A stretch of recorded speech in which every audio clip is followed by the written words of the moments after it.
Alors, bonjour, je me présente Giovanni Grilli et mes coéquipiers Tommy Bédard, Maxime Gagnon, Gabriel Legault et Mégane Sylvestre. Aujourd'hui, nous allons faire une présentation sur la problématique de la déforestation. Donc, comme vous le savez très bien, les problèmes environnementaux sont très d'actualité dans notre société et puis nous parlons de plus en plus de ces graves problèmes que nous allons connaître peut-être dans l'avenir et même qu'aujourd'hui ils commencent à surgir. Donc, c'est sûr que dans les médias sociaux, dans les journaux, dans la télévision, nous entendons beaucoup parler de ça, mais il est important encore de sensibiliser les gens face à ces problèmes. Donc, en tant que futurs ingénieurs, il est très important de pouvoir opter pour un mouvement de pensée plus vert et être plus soucieux de l'environnement, car les ingénieurs ont un grand impact sur l'industrie face à la technologie qui décide d'opter dans les nombreux secteurs de l'industrie.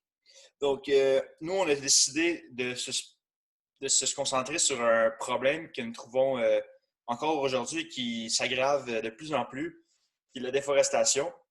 La déforestation elle est retrouvée un peu d'actualité en 2019 lors des feux de forêt en Amazonie. Comme vous le savez très bien, il y a eu des gros feux de forêt qui ont brûlé des millions d'hectares de terre, d'arbres. Et depuis ce temps-là, les gens se sont comme un peu ouverts à la conscience comme quoi que c'est un grave problème, dont nous en particulier. Donc, nous, dans notre présentation, on va vous parler un peu plus des acteurs et les endroits et à quel moment que la problématique surgit. Et ensuite de ça, les causes et pourquoi cette problématique se manifeste autant dans notre planète. Donc, qu'est-ce que c'est vraiment la déforestation? Qu'est-ce que c'est vraiment la déforestation? Mais probablement, c'est un problème. Le mot problème est vraiment signifie en grec de se projeter vers l'avenir. Et si on se projette vers l'avenir, mais ça n'a pas de sens qu'est-ce qui se passe avec la situation actuelle des forêts. Donc, c'est important de mentionner c'est quoi vraiment la déforestation. La déforestation, c'est vraiment d'arracher la végétation sur une terre quelconque. Comme vous voyez sur l'image, on avait des forêts et puis on est vraiment jusqu'à la terre et même jusqu'à la. Il n'y a plus aucune végétation. C'est vraiment, que ce soit des arbustes, du gazon, des arbres, c'est d'arracher, de déchiffrer les éléments verts d'une superficie. Donc, exemple, je voudrais me construire une maison ou bien un terrain résidentiel. Je dois nécessairement arracher les arbres afin de creuser ma fondation. Donc, ça, c'est considéré comme la déforestation. Une terre qui brûle, c'est considéré comme la déforestation, ainsi que de nombreuses autres activités qu'on retrouve dans l'industrie, comme les exploitations forestières qui arrachent les arbres afin d'utiliser les ressources, afin de la matière première de la forêt. L'industrie minière aussi, l'industrie du bovin, et même que les compagnies de construction qui déchiffrent, en fait, arrachent les arbres de nombreux terrains afin de pouvoir construire des infrastructures comme des barrages, des ponts, des édifices, des gros terrains résidentiels. Donc ça, c'est vraiment les secteurs d'industrie qui participent à la déforestation. C'est sûr que l'utilisation des ressources naturelles de la forêt, c'est vraiment essentiel, mais c'est vraiment un problème qui doit en fait, se résoudre car on utilise beaucoup trop de ressources naturelles qu'on a vraiment besoin, environ 20% de trop, et même qu'on consomme jusqu'à 5 à 6 terres, comme si on aurait des ressources de 5 à 6 planètes. Donc, on ressent vraiment le besoin d'agir et de changer la situation actuelle. Donc, les forêts ont vraiment un impact sur le cycle de la nature et même que sur en fait, l'environnement en tant que tel que l'on vit, sur la qualité de l'air, le cycle du carbone. Les forêts ont vraiment un élément clé sur notre environnement, ainsi l'importance de pouvoir conserver cette ressource et d'agir. Donc, ainsi, je vais vous laisser la parole à mon coéquipier qui va vous parler un peu plus des acteurs qui concernent la déforestation et ainsi. Merci beaucoup. Merci à Giovanni pour cette très belle mise en contexte. Pour ma part, je vais vous parler des personnes qui sont concernées par la déforestation. Il y a deux groupes d'idéologies qui sont très opposés dans cette problématique. Il y a le groupe du contre, qui, eux, ne veulent pas voir leur habitat se voir réduit en miettes. Il y a le groupe du pour qui, eux, ils veulent utiliser la surface de la forêt pour pouvoir augmenter leur production et ainsi augmenter leur profit. Je vais vous parler premièrement du groupe du contre. Je vais vous parler des deux premiers clients en même temps, puisque leurs besoins sont assez similaires. Il y a le groupe des animaux et le groupe des nations autochtones. Leurs besoins sont assez simples. Ils utilisent la forêt pour se loger, se nourrir et se reproduire. Et donc, à chaque fois que la surface de la forêt est diminuée, ça devient toujours de plus en plus compliqué pour ces clients de trouver des nutriments qui sont essentiels à leur alimentation. Aussi, pour les animaux, à chaque fois que cette surface est diminuée, leur reproduction devient toujours de plus en plus compliquée, puisqu'il est toujours de plus en plus difficile de trouver des endroits qui sont assez sécuritaires pour pouvoir se reproduire. Et donc, ça va se traduire par une diminution du nombre d'individus par espèce, mais aussi par des extinctions de certaines espèces. Pour les peuples autochtones, ça va surtout compliquer leur accès à certaines plantes médicinales qui sont très importantes pour soigner certaines maladies. Et aussi, ça va compliquer leur accès à certaines plantes qu'ils utilisent beaucoup pour leur rythme culturel. Et donc, ça va surtout nuire beaucoup à leur mode de vie du quotidien. Il reste maintenant que le dernier groupe du contre, qui sont les organisations non gouvernementales, aussi appelées ONG. Ceux-ci ont pour but de stopper les effets de la déforestation pour pouvoir protéger les groupes dont je vous ai nommés plus haut. Leurs motivations sont multiples, qui peuvent être écologiques, scientifiques ou éthiques. Par contre, leur but va toujours être le même. À l'aide de certaines actions qui peuvent être violentes ou non, qui peuvent passer de la pétition à du terrorisme, alors, ils vont toujours tenter de plus en plus de ralentir le plus possible la déforestation en Amazonie. Maintenant, je vais parler du groupe du pauvre. Je vais parler des deux premiers clients, puisque eux aussi sont assez reliés dans leurs besoins. Il y a les producteurs d'élevage et les producteurs agricoles.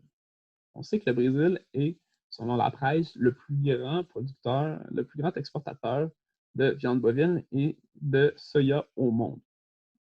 Et donc, pour pouvoir assurer une croissance économique toujours constante, il doit assurer que sa production augmente toujours.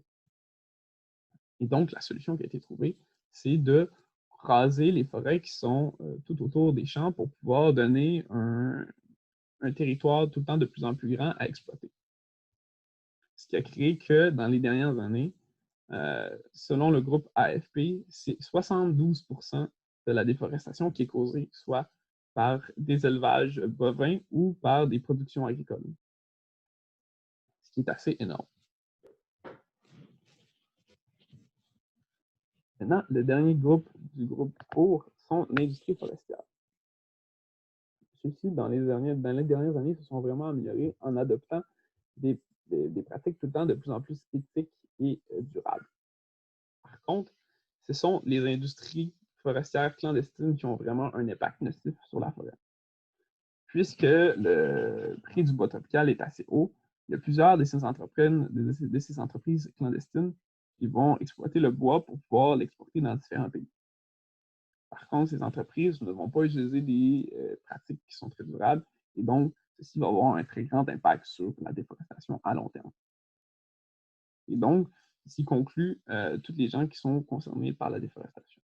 Maintenant, je cède la parole à mon coéquipier Gabriel qui va vous parler un peu plus de la situation géographique de cette problématique. Donc, bonjour, aujourd'hui je vais vous présenter les zones de déforestation en Amazonie. L'Amazonie est située sur le continent de l'Amérique du Sud. Elle a une superficie de 5 500 000 km² et elle est divisée entre 9 pays, dont le Brésil, le Pérou, la Colombie et la Bolivie, pour ne citer que ceci. Il existe des zones protégées et des territoires indigènes en Amazonie. Ces territoires, on peut les voir sur la carte que vous voyez. Et il est impossible d'avoir des activités forestières dans ces zones. Ils sont un peu protégés contre la déforestation. Donc maintenant, sur cette carte, on voit les zones de déforestation qui sont représentées par les points rouges. Et l'Amazonie est délimitée par la ligne orange. On remarque que le Brésil est le pays où la déforestation est plus grande et plus intensive. Ça peut s'expliquer par le fait qu'il comporte une plus grande pourcentage de l'Amazonie. On voit qu'il y a une grande zone ici de déforestation dans la région de Mato Grosso et une autre ici dans la région de Rondônia. Et on remarque qu'il y a quand même beaucoup de déforestation proche du fleuve Amazon ici. Donc, c'est les 3 grandes zones. On la retrouve aussi dans les autres pays, par exemple en Bolivie, ici proche de la limite de la forêt, une petite zone. Au Pérou, il y a une moyenne zone ici dans les terres de San Martin. Après, en Équateur, on en retrouve un peu, mais elle est moins intensive que dans les autres pays, donc c'est plus léger. Et en Colombie, on retrouve ici une grande zone dans la région de Cocota. Et sinon, le reste de la forêt amazonienne est presque intouché. Donc, comme on voit, il n'y a presque pas de points rouges. Et on remarque aussi que le Venezuela, la Guyana, le Suriname et la Guyane sont 4 pays où on retrouve presque aucune déforestation. Donc, ça, c'est bon. C'est très bien. Donc, maintenant, on parle un peu de la chronologie des événements, brièvement. Donc, la déforestation en Amazonie, ça a commencé autour du 17e, 18e siècle, avec l'arrivée des Européens en Amérique. Ils ont commencé à exploiter les ressources de leur colonie. Et de plus, il y avait une grande demande pour le bois international aussi. Après, vers 1850, il y a une première phase d'industrialisation, ce qui a entraîné une grosse demande en bois. Et par conséquent, l'activité de déforestation a augmenté. Aussi, à partir de 1960, c'était le début de la société de surconsommation. Donc là, ici, une autre augmentation de la déforestation pour succomber aux besoins de tous les individus. Après, vers 1970, il y a eu le début de la colonisation de l'Amazonie. Donc, on a commencé à construire des routes, des autoroutes pour relier des villages, pour en créer. Donc, ça a fait que la déforestation a augmenté. Après, vers 2012, une nouvelle loi du Code forestier au Brésil qui permet de mieux protéger l'environnement, de mieux protéger la forêt. Donc, c'est bien. Ça permet un peu de ralentir la déforestation. Et plus récemment, vers 2019, il y a eu une élection d'un nouveau président au Brésil. Et sous son gouvernement, l'environnement lui importe très peu. Donc, la déforestation, malheureusement, a augmenté un peu plus par rapport aux années précédentes. Donc, c'est ça pour moi. Donc, maintenant, mes collègues vont continuer. Merci Gabriel. Maintenant, on est à se demander pourquoi et comment la société a permis d'arriver à une si grande problématique. Afin de mieux comprendre, il faut analyser la pensée de l'homme. Pour limiter le temps, transportons directement notre esprit au XVIIe siècle, lorsque le dicton du philosophe Descartes, l'homme est maître et possesseur de la nature, est devenu une idéologie approuvée par presque tous. Auparavant, ce type de pensée n'avait pas d'impact important sur la nature puisque nous prenions pas plus de richesses que ce que la Terre pouvait nous donner. Par contre, nous vivons comme si la nature était d'une grandeur infinie et qu'elle était invulnérable, ce qui n'est pas réellement le cas puisqu'elle est un ensemble fini. De plus, la majorité se défend en disant que chaque être vivant puise dans son environnement pour vivre. Ce comportement serait donc normal et ne doit pas être réprimandé. Ce type de pensée persiste encore aujourd'hui et est accentué par l'endoctrinement du capitalisme, soit le besoin d'avoir le plus de capital possible et de produire davantage afin que les gens consomment encore plus. C'est ce qu'on appelle maintenant la société de surconsommation dans laquelle nous vivons. Ironiquement, notre propre collectivité met l'accent sur le principe de l'individualisme où chaque personne veut accomplir ses intérêts individuels et de façon rapide afin d'augmenter leur plaisir éphémère. Les causes ne sont pas seulement individuelles mais aussi gouvernementales. En effet, l'événement déclencheur de la déforestation intensive de la forêt amazonienne, comme on le connaît aujourd'hui, est l'ouverture du territoire par le gouvernement dans les années 60. En effet, le sociologue Philippe Lénard en 1999, décrit qu'à cette période, les colonisateurs se sont installés afin de s'approprier la richesse du sol pour ses minéraux et sa fertilité. Cette ouverture a entraîné son aménagement par la construction de routes et infrastructures, la plus grande étant l'autoroute transamazonienne. Depuis ce moment, le taux de déforestation augmente de façon considérable. À chaque fois qu'il y a de nouvelles installations, les colons sont davantage attirés à s'installer. Cela entraîne, comme vous le doutiez sûrement, une roue de causes et conséquences sans fin. Ces constructions routières et ce projet de colonisation fut instauré grâce au gouvernement militaire de l'époque. Celui-ci était loué par la majorité de la population car, à leurs yeux, cela permettait de protéger la nation brésilienne envers les autres pays et de former le Brasil Grande. Désolée, je parle pas portugais, mais en la traduction en français, c'est le Grand Brésil, soit de devenir une grande puissance mondiale. Pendant ce temps, les écologistes ont été alarmés et essaient de négocier avec l'autorité. Néanmoins, ces groupes d'activistes ont été discrédités et sont perçus comme des possibles traîtres puisqu'ils ont certaines associations avec d'autres groupes à l'international, donc ils ont peur qu'ils prennent de l'argent et le donnent à d'autres pays afin de détruire le Brésil. Ils avaient bien peur et ils font tout pour enlever les écologistes de leur chemin. À travers les années, beaucoup de changements sont parvenus. Malheureusement, nous n'avons pas beaucoup de temps, donc allons tout de suite en 2012, lors de la publication du nouveau code forestier comportant divers articles. Je ne vais pas les décrire, mais si vous voulez, vous pouvez les lire sur la diapositive, ils sont en noir ici.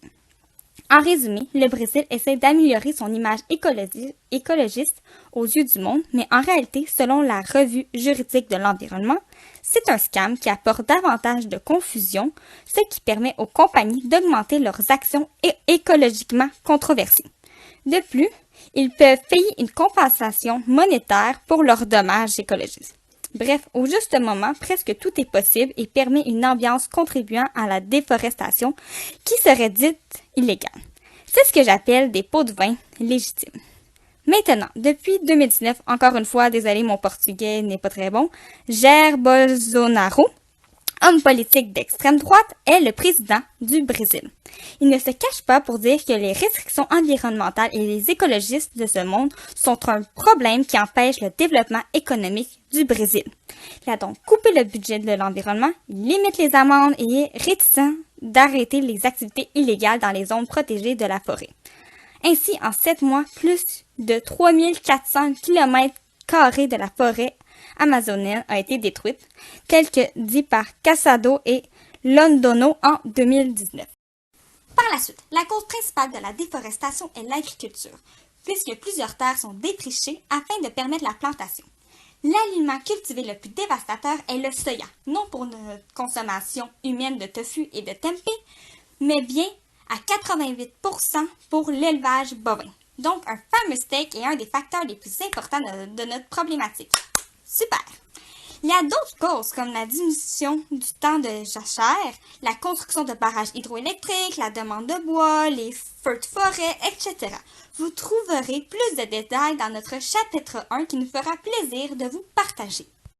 La problématique se concrétise à travers ses conséquences. Les principales, selon le volume 101 de l'article universitaire dont vous voyez la source ici, la déforestation de la forêt tropicale est une cause majeure des émissions à effet de serre, la perte de la biodiversité et l'érosion de nos écosystèmes. La perte de la biodiversité a plusieurs impacts irréversibles non seulement sur les individus dont leur vie est enlevée, mais également sur l'homme. En effet, nous sommes dépendants de la nature et de ce qu'elle nous procure. Il faut donc y faire attention. En ajoutant les gaz à effet de serre, cette problématique est étroitement liée au changement climatique qui est un des plus grands fléaux de notre ère. Si vous n'avez toujours pas remarqué, nous commençons déjà à ressentir ces effets à travers le monde. C'est pas un problème du futur. En ce moment, les glaciers fondent, le pergélisol fond également. Les ouragans sont de plus en plus nombreux. Il y a de plus en plus de sécheresse. On a des températures extrêmes jamais vues. Maintenant, on a de la neige à Hawaï et dans le désert, ce qu'on n'avait jamais eu avant. Il y a plusieurs personnes qui essaient de s'en sortir, ce qui fait beaucoup de migration à travers le monde. Bref, ça a l'air d'un petit facteur, mais ça peut avoir beaucoup de conséquences à travers le monde. Et si vous voulez davantage d'explications, lisez notre chapitre 1. Parce que maintenant, passons aux défauts et lacunes avec Tommy. Merci, Mégane. Nous allons donc passer aux défauts et lacunes. Les lacunes étant le manque de volonté politique, le manque de planification de zonage ainsi que le manque de conscientisation, et le défaut étant le changement climatique. Tout d'abord, le manque de volonté gouvernementale. Le manque de volonté gouvernementale n'est pas dû à un manque de plan d'action. En effet, il y en a même une abondance au Brésil. Cependant, le problème survient plutôt dans la façon lorsqu'il est appliqué. Les plans d'action sont tellement mal appliqués que, en 2000, 80% de l'exploitation forestière était faite de façon illégale. De façon illégale, soit par l'obtention d'un permis contrefait ou par des mesures d'exploitation forestière qui sont considérées illégales. Ça traduit donc une certaine inexpérience gouvernementale. Une inexpérience qui peut être due au fait que lors de la colonisation initiale du Brésil, l'énergie du gouvernement allait beaucoup plus dans l'exploitation que dans la prévention de l'environnement. Cependant, tout n'est pas dû à leur inexpérience. En effet, encore aujourd'hui, selon Agence France Presse, en 2019, le gouvernement donnait encore des contrats à des organisations mafieuses, qui est une pratique illégale. L'objectif serait donc, premièrement, de mettre en rigueur les mesures déjà mises en place. Puisque sur papier, si nous avons beaucoup de règlements, c'est bien. Cependant, s'ils ne sont pas appliqués, cela ne sert à rien. De plus, IBAMA, qui est l'administration qui est en charge de l'environnement et des forêts au Brésil, a déjà eu plusieurs idées, telles que l'agrandissement des zones de forêt, ainsi que le refus de certains projets de compagnies privées qui seraient au détriment de l'environnement. Ici, on voit le logo de IBAMA, qui est une image tirée de Wikipédia d'un article qui a été mis à jour en 2020. Ensuite, le manque de planification de zonage. Selon le tableau ici, qui est tiré de François-Michel Le Tourneau, un article de 2015, le pâturage représenterait 63% des zones déforestées. Le pâturage, qui est les zones qui sont réservées pour l'élevage bovin. L'élevage bovin, c'est pas obligé de se faire nécessairement où il y a de la forêt. Ou que on n'est pas obligé de faire de la déforestation pour faire du pâturage. Si on est en mesure de mettre les zones de pâturage dans des zones qui sont pas la forêt amazonienne, cela permettrait de faire du pâturage ainsi que avoir une forêt. Cependant, les politiques de planification de zonage ne sont pas assez concrètes et sont assez ambiguës. Par exemple, G. Sarney, en 1986, avait un projet de loi comme quoi qu'il voulait que les grands propriétaires de territoire en donnent une plus petite partie aux plus petits propriétaires. Un projet de loi qui a été très mal reçu des grands propriétaires qui ne voulaient pas donner leur part. Ils ont donc appliqué une grande pression politique afin de garder leurs terres. Le gouvernement a répondu par laisser les terres aux grands propriétaires et donner des terres de forêt aux plus petits propriétaires qui ont déforesté afin de faire ce qu'ils voulaient. Alors, l'objectif, ce serait de prioriser la consolidation du peuplement et du développement durable. Qu'est-ce que je veux dire par cette phrase-là? C'est, je suis conscient que le peuplement, c'est quelque chose d'important. Cependant, cela devrait se faire selon le développement durable. Le développement durable, qui est un principe selon lequel un développement se doit de respecter 3 sphères. La sphère économique, la sphère écologique, ainsi que la sphère sociale. Alors, si on faisait un peuplement en respectant cela, cela aiderait beaucoup à la prévention de la déforestation. La dernière lacune ainsi que le défaut ne seront que très brièvement couverts, puisqu'ils sont moins importants que les 2 premiers. Si vous voulez en apprendre plus sur ces 2 éléments, je vous conseillerais de vous référer à notre chapitre 1 de notre projet de session. Le défaut du changement climatique est un défaut puisqu'il est causé par un cycle de changement. En effet, la déforestation cause un changement climatique et le changement climatique cause la déforestation. Alors, l'objectif, afin de réduire ce cycle, c'est de réduire nos émissions de gaz à effet de serre. Cela viendrait réduire la rapidité du cycle et peut-être un jour le rendre moins dangereux. Ici, le manque de conscientisation, ici il est écrit MAC, mais c'est supposé être écrit manque. Le manque de conscientisation serait de réduire l'égoïsme, car l'homme, comme qu'il est en ce moment, est égoïste. Il faudrait donc changer sa façon de penser afin qu'il puisse avoir une conscience plus globale et consciencieuse de son environnement. L'objectif, ce serait de réorienter l'éducation afin de faire une éducation qui fait prendre en considération l'importance que c'est l'environnement dans nos vies. Je vous laisse ensuite avec Megan qui va venir conclure notre présentation. Merci, mon beau Tommy. Pour conclure, notre problématique, si vous n'avez toujours pas compris, est la déforestation. Puisque les conditions de la nature est un sujet qui nous touche autant émotionnellement dû à la destruction de la biodiversité qu'en tant que personne puisqu'il est lié au changement climatique, ce fléau qui va modifier notre façon de vivre à travers le monde. Bien que cela est un problème mondial, nous avons concentré notre recherche sur la forêt de l'Amazonie en étant considérés les poumons de la planète. Bref, l'objectif était d'apprendre davantage afin d'analyser la situation de façon rationnelle et concrète. Nous avons réalisé que plusieurs personnes étaient concernées, autant s'ils sont un facteur de la problématique comme les entreprises et les gouvernements, ou bien s'ils subissent les impacts comme les communautés indigènes, les animaux et les plantes. Malgré que plusieurs groupes luttent pour améliorer la condition de la forêt amazonienne, peu de changements sont réellement apportés puisque la mentalité de l'homme est centrée sur l'égoïsme et contrôlée par l'augmentation de nos richesses monétaires. Toutefois, rien n'est complètement perçu et diverses solutions pourraient être apportées, telles une meilleure planification des zones de zonage, l'amélioration de conscientisation sociale, on pourrait faire ça à l'aide de campagnes sur l'ouverture d'esprit par exemple, et l'arrivée de d'autres gouvernements plus libéraux de gauche qui auraient une volonté politique d'apporter des changements pourrait améliorer la situation. Bref, soyons optimistes et comme dirait le philosophe allemand, désolé, je ne parle pas allemand comme je ne parlais pas portugais, Friedrich Hegel, écoutez la forêt qui pousse plutôt que l'arbre qui tombe. Bref, merci de nous avoir écoutés et bonne journée.